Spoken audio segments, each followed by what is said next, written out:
Hello and welcome to Daily News Simplified, where we take up important articles of the day from the newspaper and discuss them in detail as per the demands of Civil Services exam.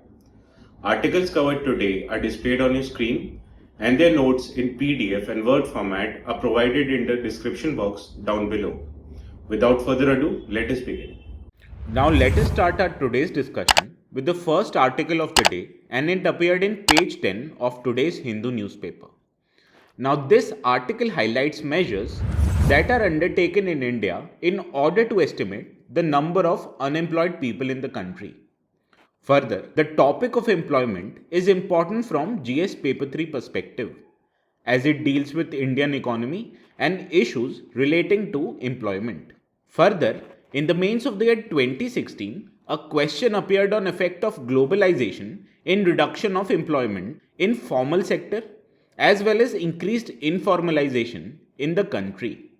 Further, measures that are undertaken by Government of India to reduce unemployment, such as National Career Service, it appeared in prelims of the year 2017. Hence, the topic of employment is important from both mains as well as prelims perspective. Now, today's article highlights that according to PLFS, that is Periodic Labour Force Survey, of the year 2017, it highlighted that India's unemployment rate was 6.1%. And this unemployment rate was highest ever recorded in our country. However, the PLFS of the year 2021 as well as 22, it highlighted a reduction in number of unemployed people in the country to 4.1%. Now you'll ask how these figures are arrived at. Hence, in the scope of our today's discussion, we will first define what constitutes an unemployed person. Further, we will also discuss measures that are undertaken by NSSO, that is National Sample Survey Office, in order to estimate number of unemployed people in the country. Further, we will also discuss causes that leads to unemployment, in addition to measures that can be undertaken in order to overcome the handicap of unemployment. Hence, let us start off our today's discussion by defining what constitutes unemployment. Now, the term unemployment, it is referred to as a situation when a person who is actively searching for a job is unable to find work. Therefore, an individual who has lost work but does not look for another job does not constitute as an unemployed person. Further, let us discuss what is a labor force. Now, labor force, it consists of persons who are more than 15 years of age and are either employed or unemployed. However, both of these people, they need to actively look for job in order to constitute a labor force. Further important in this regard is the unemployment rate, which is referred to as ratio of people who are unemployed and are willing to work, and it is divided by the total number of labor force in the country. And this ratio is multiplied by 100 in order to get the percentage of unemployment rate in the country. Now, measuring unemployment in India is difficult, and it is primarily due to informal nature of jobs in the country. Unlike developed economies, individuals in India, they do not hold job around the year. Hence, an individual, he may be unemployed this week, but may have worked as a casual labor until the last month. Now, what constitutes as employed and unemployed? In this regard, National Sample Survey Office, that is NSSO, it adopts two major measures in order to classify the working status of an individual in India. The first measure is called as Usual Principal and Subsidiary Status, also known as UPSS, whereas the second, it is called as Current Weekly Status or CWS. Now, an individual's principal status, whether employed, unemployed or out of labor force, is based on the activity in which they spend relatively long time doing it, and this activity is undertaken in the previous year. Now, a person who is not a worker according to his principal status can still be counted as employed according to the UPSS, in case they are engaged in some economic activity or a subsidiary role for a period of more than 30 days. Thus, an individual who is unemployed for 5 months and working for 7 months in a previous year would be considered as a worker according to its principal status. Whereas, an individual who is unemployed for 9 months in a year, whereas he works for 3 months in a year, will still be counted as employed as per the UPSS. While on the other hand, the current weekly status, it adopts a shorter reference period, and this reference period is that of 1 week. Hence, an individual, he is counted as being employed if he has worked for at least 1 hour or at least 1 day during the last 7 days preceding the date of survey.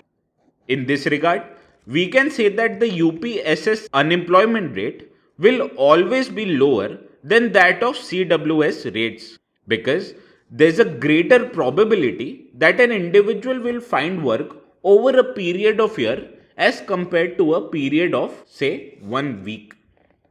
Now let us discuss what the Center of Monitoring of Indian Economy classifies an individual. Now CMI, it classifies an individual based on their activity in the day which is preceding the date of their interviews. Therefore, this indicator, it estimates a higher unemployment rate but a lower labor participation rates. And this is because in an informal economy, there is a lower chance of an individual having work on any given day as compared to longer periods such that 1 week or 1 year. Now we cannot say which of the above framework is right or wrong. If we adopt a shorter reference period, we can get a higher rate of unemployment in the country. Whereas if we adopt a longer reference period, the rate of unemployment will obviously be low. Now, after we have discussed various measures that are undertaken in order to estimate number of unemployed people in India, let us discuss major reasons that cause unemployment in the country. Now, there are many factors at play which cause unemployment. The first and most important factor is called traditional factors. Now, agriculture sector in the country, as there are more workers in the agriculture sector as compared to workers that is needed for a full productivity. Further, India also witnesses regressive social norms, and these social norms, they deter women from taking or continuing their work. Additionally, country also sees a rapid growth of population, and in this regard, the number of job opportunities in the country is less when you compare them with the burgeoning labor force. Additionally, there are lack of vocational skills as well as low educational level in the working population. And this can be highlighted by a survey which said that about 45.9% of graduates in the country, they remain unemployable. The other factor which causes unemployment is the low female labor force participation. And this is because of many reasons.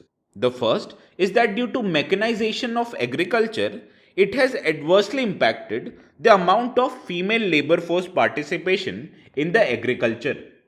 As females generally, they undertake low or menial jobs in the agriculture sector. And with rising automation, these low and menial jobs, they are done away with.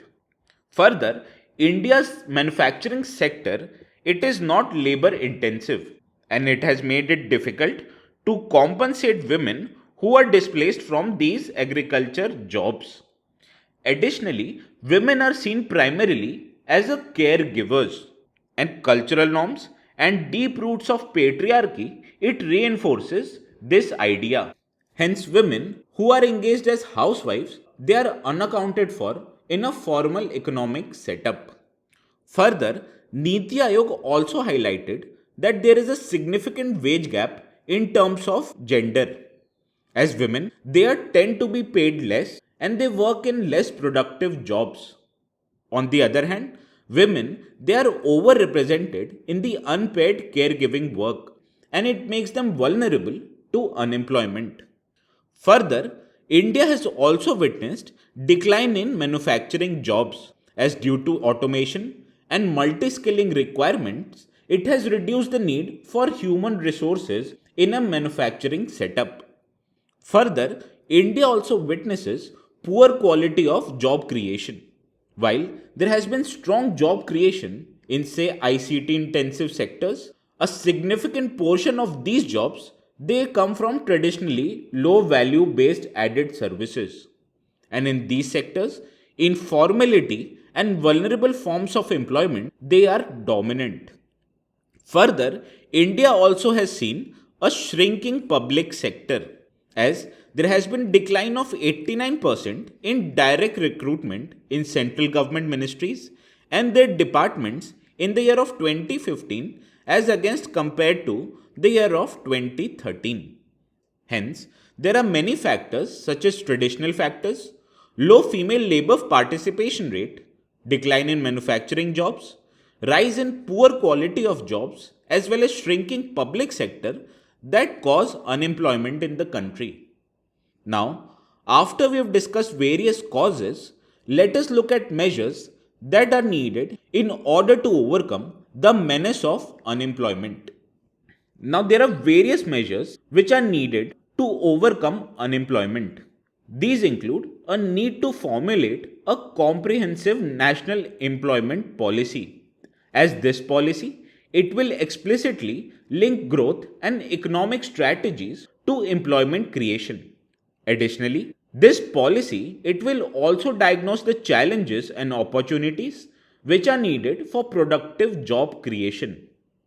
Also important in this regard is the need to transform our rural economy, as there is a need to transform a traditional agriculture to a more value based activities such as that of horticulture. And a transformed rural economy will also reduce the stress that an urban economy in a country faces.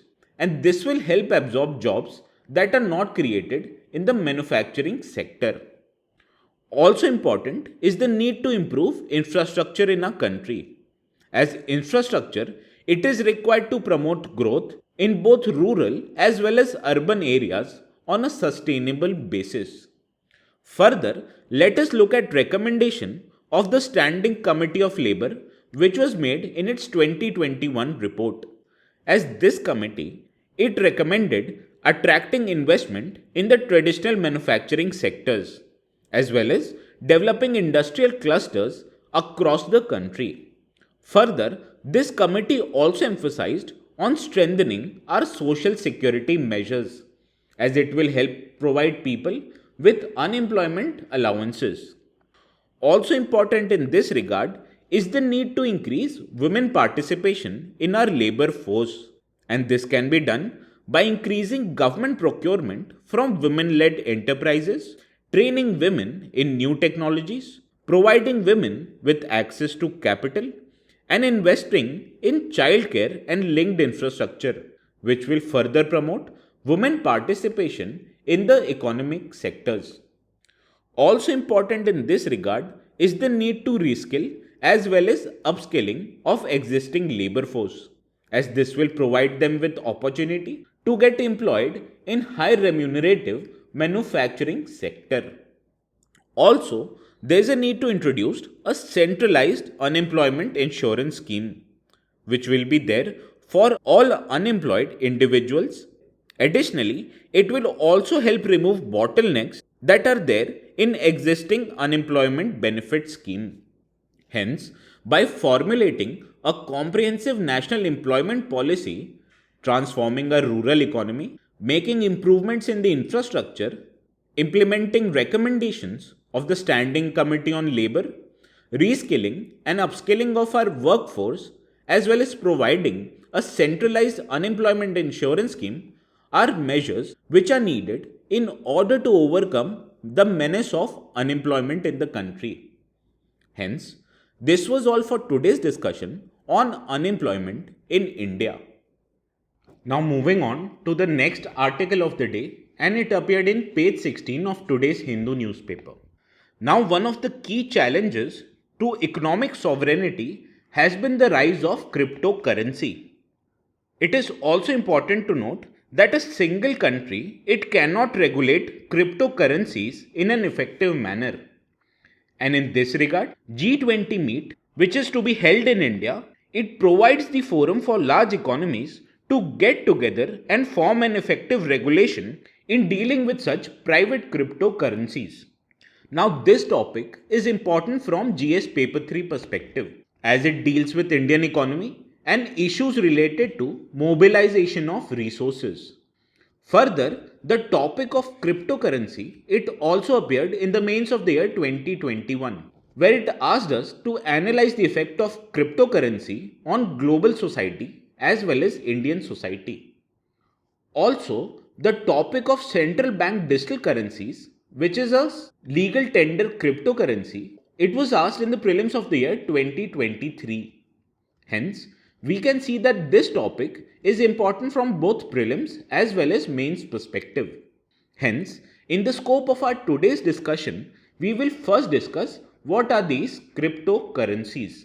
Then, we will highlight how these private cryptocurrency, they impose a threat on a nation's economic sovereignty.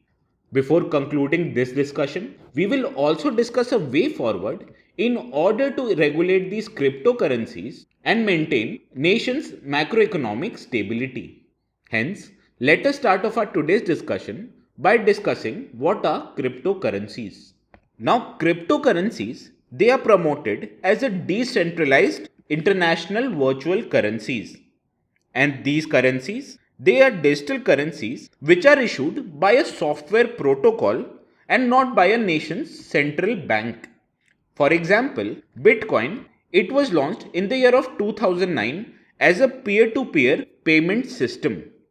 And in the last few years, these cryptocurrencies such as Bitcoin, stablecoin, they have gained potential to become a medium of exchange for both domestic as well as cross-border transactions, and it has led to development of a private cryptocurrency ecosystem.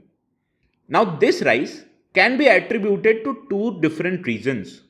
The first is that these private cryptocurrencies, they have gained popularity across the world as investments, as people invest in these cryptocurrencies in order to make profit.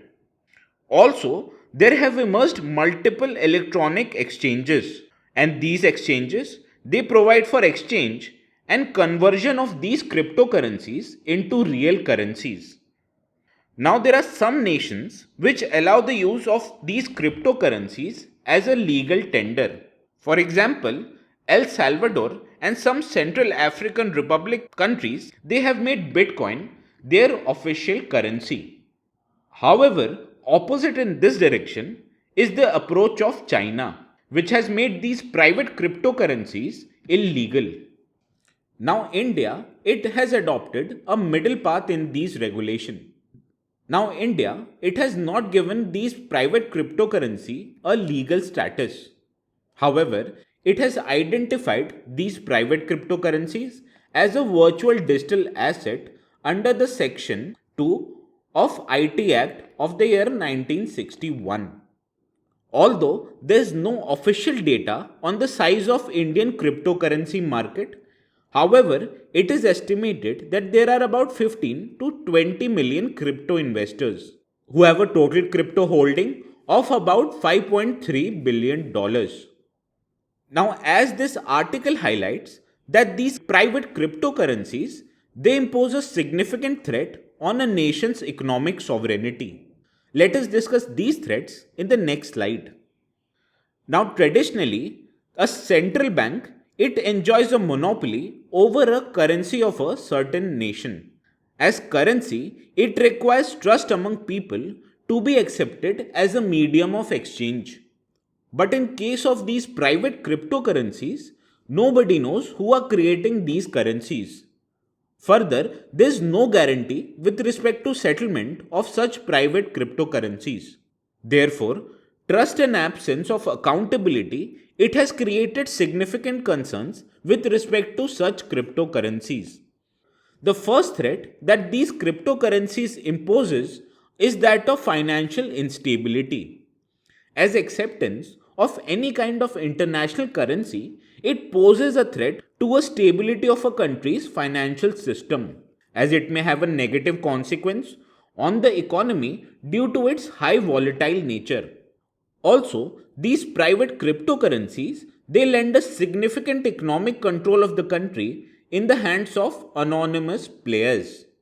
Further, these cryptocurrencies, they also have an effect on monetary policy transmission, as money supply in the economy, such as that of India, is regulated by RBI, and it is done to control key economic parameters such as inflation rate, interest rate, exchange rate, or economic growth. However, use of private cryptocurrency, it undermines the RBI's role and its capacity to determine monetary policy and regulate the money supply in Indian economy. Further, these cryptocurrencies, they provide users with high levels of anonymity. As these cryptocurrency, they can be used anonymously in order to conduct transactions between account holders worldwide, and this makes them liable to be misused for terror financing, money laundering, as well as drug trafficking. Further, these private cryptocurrencies, they negatively affect the nation's banking system, as health of banking system is important for a well functioning financial system. Whereas, on the other hand, as more people invest their savings in cryptocurrencies, there will be lesser resources that will be available to the banking system, and this will significantly dent the nation's banking system. Further, this lack of consumer protection which are associated with cryptocurrency. As in cryptocurrencies, there exists a huge information asymmetry between insiders and a layman investors. Further, high volatility in these cryptocurrencies, which are largely unregulated, they impose a long-term threat on consumer protection, as these consumers, they have a no regulatory protection in case of any loss. So, it can be said that in long term, crypto usage and volatility, they can have a negative effect on an Indian economy, and this may cause loss of hard earned money for the general public, which will further lead to undesirable consequences. Hence, there is a need for a way forward which is needed in order to regulate these private cryptocurrencies in a more effective manner. Let us discuss this way forward in the next slide. Now, with no clarity on the status of cryptocurrency, whether they are legal or illegal in India, the first step shall be to start with clarity on the status of such cryptocurrencies. As this clarity, it will chart out the future course that India will take. Also, there are several concerns that were highlighted by RBI and other experts, and these concerns, they can be addressed through many measures. The first measure, it includes the need for a legal framework or regulation in order to license and authorize the crypto asset service providers, as it is required in order to mitigate consumer risk, ensure market integrity, and financial stability of an Indian economy. Further important in this regard is the need to develop a mechanism which shall be there for tracking and reporting suspected transactions by such service providers, as there is a need to investigate the use of cryptocurrency for use in financial crimes and illicit activities. Further, the macroeconomic risks, it can be managed in a more effective manner by introducing a central bank digital currency, as RBI has introduced e-rupee, which is a sovereign guaranteed central bank digital currency, as it will help replace or compete with private cryptocurrencies such as Bitcoin or stablecoin. Also important in this regard is the need to work towards a global crypto regulation, which must be formulated based on principles such as comprehensiveness, consistency, and a coordinated global framework. As a global regulation, as it can help safeguarding the country's financial stability. as well as integrity of both national and global financial systems. Also important in this regard is the need to prioritize cross-border collaboration and cooperation, which is important to address technical, legal, regulatory and supervisory challenges. For example, FATF it can be engaged for principles and mechanisms in order to curb the use of cryptocurrencies for money laundering and terrorism. Hence, by licensing crypto asset service providers, developing a mechanism to track and report suspected transactions, promoting the use of central bank digital currencies, formulating a global crypto regulation, as well as encouraging cross border collaboration and cooperation is a significant way forward in order to manage these private cryptocurrencies, as this will help bring stability in the nation's macroeconomic activities. Now, this was all for today's discussion on impact of cryptocurrency on nation's economic sovereignty. Now, moving on to the next article of the day, and it appeared in page 12 of today's Hindu newspaper. Now, the Election Commission of India, it has assured the Supreme Court that electronic voting machines, which are also known as EVMs, they can neither be hacked nor tampered with, as they are totally standalone machines having one-time programmable chips. And in this regard, the topic of EVM is important from GS Paper 2 perspective, as the syllabus it highlights salient features of Representation of People's Act. Further, a question appeared on recent controversy regarding the use of EVMs in the mains of the year 2018. Also, the topic of voting it appears in prelims in one form or the other, and it is apparent from this prelims PYQ of the year 2020. Hence, this topic is important from both prelims as well as mains perspective. Now, in the scope of our today's discussion, we will first discuss features of EVMs. They are so important in order to ensure integrity of India's electoral process. Then, we will discuss advantages that use of such EVMs they bring against paper ballots. Also, before concluding this discussion, we will also discuss Election Commission of India's initiative, which are there to improve credibility for use of such EVMs. Hence, let us start off our today's discussion by discussing what is an electronic voting machine. Now, EVMs or electronic voting machines, they are a microcontroller based portable instruments that are designed to modernize the election procedure of conducting elections. Now, these EVMs they consist of two units. The first is a control unit and the second is a balloting unit. And these two units they are joined together by a cable. Further, these EVMs they do not require an external supply of electricity, as they run on ordinary batteries which are assembled by Election Commission itself. Now, the use of EVMs in India's election is legally sanctified, as in the year of 1988, a new section, that was section 61A, it was inserted in the Representation of People Act of the year 1951. And this amendment, it empowered the Election Commission of India to use electronic voting machines. Now, there are significant safety features that are associated with use of EVMs, as these EVMs they are non-reprogrammable in nature, which means if a source code is programmed into one of these EVMs, they cannot be reprogrammed again.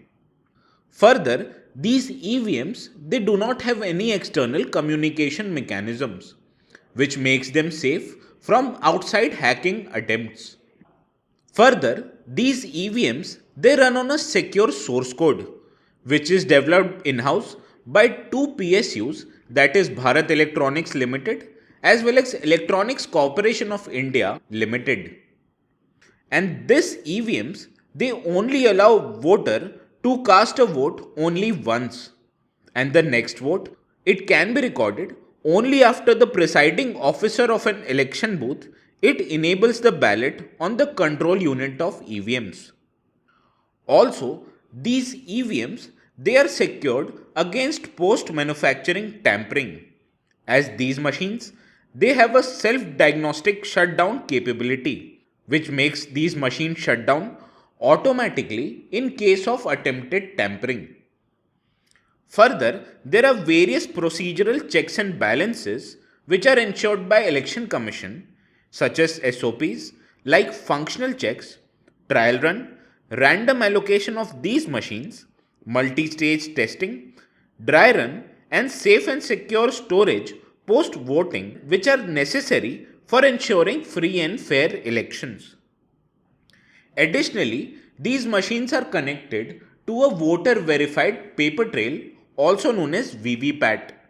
As this machine, it gives a printed slip which is then verified by the voter, which is further a feature for transparency of using such a machine. Now, after we have discussed what are these electronic voting machines, let us discuss advantages that using such machines brings to our electoral process. Now, the first advantage of using such EVMs in an election is that they are more authentic and they bring accurate reflection of our nation's electoral choices. As these machines, they eliminate the possibility of invalid votes. Further, these machines they are easy to use as well as accessible to disabled people. As these machine, it enables disabled people to vote in a better manner. As this machine, it makes it easier to vote for blind people. Further, these machines are both safe and secure to use, as instances of booth capturing, rigging, or stuffing the ballot boxes with ink have been eliminated by use of electronic voting machines. Further, use of EVMs it also enables quick counting of electoral results, which means faster results are then transmitted to the nation's population, thereby building trust on nation's electoral process. Also, this machine it comes with 100% auditability, as voting is 100% verified by introduction of VVPAT machines. Also, these machine has reduced the amount of paper that was used in election before, as this has made election process more eco-friendly and logistically easier to manage. Now, the Election Commission of India it has bringed out several initiatives in order to improve electronic voting machines' credibility. What are these initiatives? Let us discuss them in the next slide. Now, use of VVPAT machines along with electronic voting machine in all polling stations, it has bring utmost transparency and credibility in use of these electronic voting machines. As a voter, after they press a voting button, they can verify their vote in these VVPAT machines, and it further improves the credibility of such EVMs. Further, Election Commission of India it has also taken into account suggestions which were made by various political parties regarding counting of such VVPAT slips, and Election Commission it now counts VVPAT slips up to a definite percentage. Also, Election Commission of India in 2017 it held a challenge and offered the opportunity to political parties for demonstrating that EVMs can be tampered with. And as such political parties, they were unable to demonstrate allegations of tampering, which further improved the credibility of EVMs. Also, Election Commission of India it ensures continuous participation of all political parties in crucial steps during an election process, such as at first level counting stage, randomization of EVMs, holding mock polls, EVM sealing, and their storage in a secured facility. Hence, by use of VVPAT, counting VVPAT slips up to a definite percentage, holding challenge to demonstrate non-tampering abilities, as well as continuous participation of all political parties has made election commission to reduce the unjustified suspicion that occurs in the minds of public, and hence ECI has removed them through regular demonstration. Further, ECI also needs to conduct regular demonstrations in all poll going states in order to further reduce the information gaps that currently exist on matters of EVM. And this requires capacity building and awareness drive among nation's voters. Hence, this was all for today's discussion on electronic voting machines. Now moving on to the last article of the day, and it appeared in page 16 of today's Hindu newspaper. In this article, the RBI governor, he has urged the fintech companies to lay emphasis on three critical aspects, that are customer centricity, governance and self-regulation, in order to ensure a long-term success of their model. Further, the RBI governor, he also asked these fintech firms to form a self-regulatory organization, which will enable these firms to have a better regulation of the fintech sector. Now, this topic of fintech is important from GS Paper 3 perspective, as it highlights inclusive growth and issues arising out of it. And further, fintech is important from financial inclusion perspective. Also, government's initiative for improving financial inclusion in the country is important from mains perspective. As you can see, in the previous year question of the mains 2016, a question appeared on Pradhan Mantri Jan Dhan Yojana, which is necessary for bringing unbanked population into the institutional finance fold. Further, RBI also allowed formation of payment banks, which will further promote financial inclusion. Hence, this topic of fintech is also important from prelims perspective. Thus, in the scope of our today's discussion on the topic of fintech, we will first understand what are growth drivers of fintech in India. Further, we will also discuss sectoral potential of fintech companies in India, followed by challenges that these fintech companies face in their daily operation. Before concluding this article, we will discuss a road ahead which will highlight measures for further improving the governance of fintech sector in the country. Hence, let us start off our today's discussion by discussing what are growth drivers of fintech industry in India. Now, as we know, the term fintech is amalgamation of two different terms. They are finance and technology. Hence, fintech is an umbrella term which denotes technological innovation that have bearing on provision of financial services. Now, India, it is the world's third largest fintech ecosystem, and it is a front runner among emerging economies in terms of fintech adoption.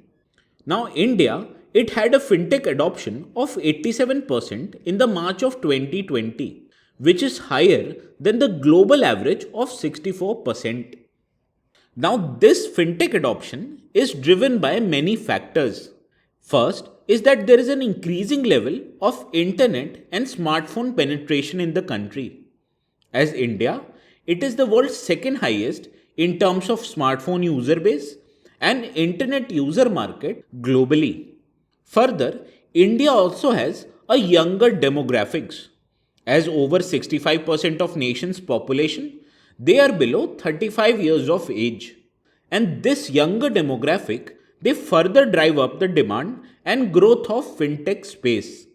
Further, government has also promoted several financial inclusion initiatives such as PM Jan Dhan Yojana, Direct Benefit Transfer, as well as Atal Pension Yojana. They all have financial inclusion objectives. Also, government has made available several open source platforms such as UPI, ONDC, which further provides support to these fintech companies. Also, government has also enabled favorable regulation. For example, government included 0% of MDR on RuPay cards. It had also made provisions for data localization of payment data as well as bringing banking into the fold of digitization. Hence, these all factors they promote growth of fintech industry in the country. Now, after we have discussed drivers of growth, let us discuss what are the sectoral potential of fintech companies in India. Now, the first department in which the fintech companies has significant potential is that of credit availability. As fintech, it has a potential to transform the lending and investment landscape, as this will help consumers and businesses with faster and easier access to capital. Further, it will also provide these businesses with online services, which will help them directly match lenders with borrowers who may be needing credit. Crowdfunding as well as peer to peer lending are examples of such initiatives. Also, payment sector has several potential for fintech adoption, as fintech provides services that enable transfer of funds between various users. For example, with introduction of unified payment interface, that is UPI, it has provided a boost to payment sector in the country. Also, insurance and advisory services they can adopt use of fintech. As fintech firms, they can provide platforms for consumers to save, invest, and manage their wealth and choose from a spectrum of financial products. For example, an aggregator called Policy Bazaar is an example for such insurance fintech providers. Also, fintech has a significant potential in the pension sector. As fintech enabled technologies such as robo advice, it can make financial planning more accessible. As fintech, it is increasing the efficiency of operation of pension schemes through risk management application, automation of investment process, and facilitation of regulatory compliance. Also, fintech enables formation of account aggregator services. As these services, they aggregate financial data of a customer from different sources and they leverage this data to provide analytics and insights which can then help consumers to manage their financial commitments in a better manner. Also, trade finance services can leverage fintech. For example, TRDS platform of Government of India, it provides an online mechanism which facilitates the financing of MSMEs through multiple financiers. Now, after we have discussed sectoral potential in credits, payments, insurance, pension, account aggregator service, and trade finance sector, let us discuss the challenges which are faced by fintech sector in India. Now, the first challenge it pertains to the risk of data security as well as privacy. As data leaks, platform downtimes, and information theft they have become quite rampant in the financial services space. Therefore, developing a strong mechanism to protect data is of paramount importance. Also, there has been a level of varied adoption of fintech services. And this adoption is especially complicated in an economy such as India, which is dominated currently by MSME sector. As these sector, it largely sits outside the fence of digital adoption. Further, this fintech sector, it has also witnessed rapidly changing regulations. As regulatory compliance, it comes with a cost and frequent changes, they discourage business confidence. Also, the growth of this sector is limited by lack of financial literacy and awareness. As about 70% of Indian population, they live in rural and semi-urban areas. Whereas the use of these fintech platforms, it is largely limited to the urban areas. Thereby, this sector needs to make an effort in order to make its way to smaller cities and villages, and for which awareness becomes very necessary. Now, after we have discussed challenges, let us discuss a road ahead so as to what needs to be done in order to promote the adoption of fintech. Now, the first suggestion in this regard is the need to strengthen foundational infrastructure. As foundational infrastructure, it includes establishment of telecommunication along with digital and financial infrastructure. As this infrastructure, it enables efficient data collection, processing, transmission which are central to FinTech advances. Also, there's a need for a conducive policy framework. And this policy framework, it should address the risk of market concentration and should foster standardization, interoperability, as well as fair and transparent access to key infrastructures. Also, there's a need for enhanced understanding of evolving financial systems, and this can be done by maintaining an open dialogue with the industry, which includes both innovators as well as existing incumbents, as it will help government identify emerging opportunities and risks and will help government facilitate the timely formulation of policy responses. Also, there's an imperative need to foster global alliances, which will help establish smooth retail mobile payments mechanism. As government, it can focus on partnering of extension of UPI networks to other countries. And this partnership, it can enable both social and inclusive use cases for remittances who visit India for several reasons. Also, government should focus on targeted digital literacy program. As government, it needs to create awareness on mobile payments through regional language advertisements and systematically plan digital literacy programs. As these programs, they can focus on areas such as cybersecurity, which will then increase the level of trust in mobile payment system. Hence, by strengthening the foundational infrastructure, evolving a conducive policy framework, enhanced understanding of evolving financial systems, fostering global alliances, as well as undertaking a targeted digital literacy program will further the use of fintech in the country. Hence, this was all for today's discussion on fintech, and it also concludes our today's edition of Daily News Simplified. Stay tuned for more updates.